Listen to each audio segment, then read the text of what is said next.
Gas day 1 auction complete అయిపోయింది. ఇంక ఈరోజు డే 2 ఆక్షన్ ఆఫ్టర్నూన్ 3:30కి స్టార్ట్ కాబోతుంది. ఇంకా ఎండింగ్ వచ్చేసరికి సాయంత్రం 11 అవుతుంది. లాస్ట్ వీడియోలో డే 2 ఆక్షన్లో 10 టీంలు కొన్న ప్లేయర్స్ ఎవరన్నది ఫుల్ వీడియో చేశాను. ఇంకా అలాగే దానిలో రిమైనింగ్ పర్స్ కూడా చెప్పాను. చూస్తే ఓకే, చూడకపోతే కామెంట్ సెక్షన్లో లింక్ ఇస్తున్నాను, ఒకసారి చూడండి. ఇంక ఈరోజు ఆక్షన్కి వచ్చే ప్లేయర్స్లో కేన్ విలియమ్సన్.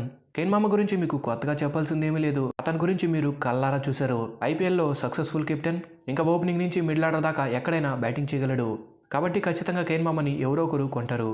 ఇంకా సెకండ్ టీమ్ డేవిడ్. ఇతను ఇంటర్నేషనల్లోనే ఒక మంచి ఫినిషర్ అని చెప్పాలి. ముంబైకి ఎన్నో మ్యాచెస్ గెలిపించిన అనుభవం కూడా ఉంది. చూద్దాం ఇతన్ని ఈరోజు ఏ టీం కొంటారన్నది. ఇంకా ఇంకొక ప్లేయరు భువనేశ్వర్ కుమార్. భువి గురించి కూడా మనందరికీ తెలిసిందే. ఎన్నో సంవత్సరాలుగా ఎస్ఆర్హెచ్కి కన్సిస్టెంట్గా పర్ఫార్మెన్స్ చేస్తూనే ఉన్నాడు. మరి ఈ సంవత్సరం ఎవరు కొంటారన్నది చూడాలి. ఇంకా నెక్స్ట్ వాషింగ్టన్ సుందర్ ఒక ఆఫ్ స్పిన్నింగ్ ఆల్రౌండర్. ఇతని ప్రజెంట్ ఫామ్ సూపర్గా ఉంది. ఇలాంటి ప్లేయరు చాలా టీంలకు అవసరం. చూద్దాం ఇతన్ని ఏ టీం కొంటారన్నది. ఇంకా నెక్స్ట్ ఫ్యాఫ్ డు ప్లెసిస్.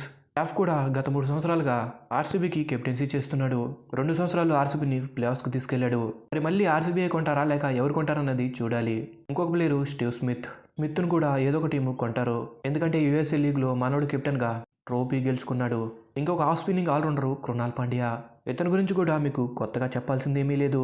మనోడు బ్యాటింగ్ బౌలింగ్తో పాటు కెప్టెన్సీ చేయగల సత్తా ఉంది. ఇంకొక ప్లేయరు శామ్ కరణ్. గతంలో ఆక్షన్లో ఎంత ధరకు పలికాడన్నది మనందరికీ తెలిసిందే. చూద్దాం ఈ సంవత్సరం ఇతనికి ఎంత ఇస్తారన్నది.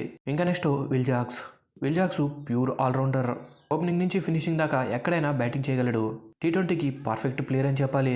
చూద్దాం ఆర్సీబీ ఆర్టీఎం ద్వారా తీసుకుంటారా లేక వేరే టీము విల్ జాక్స్ని కొంటారన్నది. ఇక వీళ్లే కాకుండా Rahul Chahar, Shardul Thakur, Glenn Phillips, Jos Inglis, Naveen ul Haq, Umesh Yadav, Ferguson, Alzarri Joseph, Mukesh Kumar లాంటి పెద్ద పెద్ద ప్లేయర్స్ డే 2 ఆక్షన్కి రాబోతున్నారు. ఇప్పుడు డే 2 ఆక్షన్కి ప్రతి టీం దగ్గర రిమైనింగ్ పర్స్ ఎంత ఉంది? ఈ స్క్రీన్ మీద కనబడుతున్న పర్సే 10 టీంలకు డే 2 రిమైనింగ్ పర్స్. ఎక్కువగా ఆర్సీబీ, ఎంఐ, పంజాబ్ దగ్గర ఎక్కువ పర్స్ ఉంది. కాబట్టి డే 2 ఆక్షన్లో వచ్చే పెద్ద పెద్ద ప్లేయర్స్ని ఈ 3 టీంలే తీసుకోవడానికి అవకాశం ఉంటుంది. Thanks for the watch. Have a nice day.